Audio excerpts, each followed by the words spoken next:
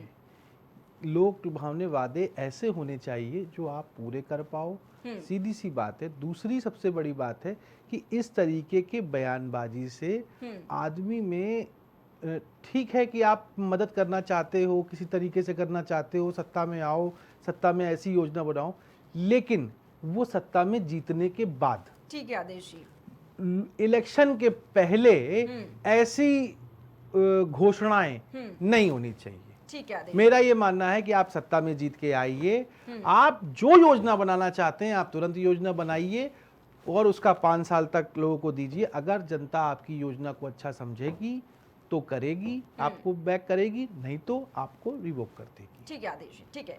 चर्चा के पर समाप्त करेंगे। बहुत बहुत धन्यवाद आप सभी का हमारे साथ इस खास चर्चा में जुड़ने के लिए। हमारे साथ भारतीय जनता पार्टी से विवेक श्रीवास्तव जी जुड़े हुए थे, साथ ही समाजवादी पार्टी से विवेक पांडे जुड़े हुए थे और वरिष्ठ पत्रकार हमारे साथ आदेश शुक्ला जी जुड़े हुए थे।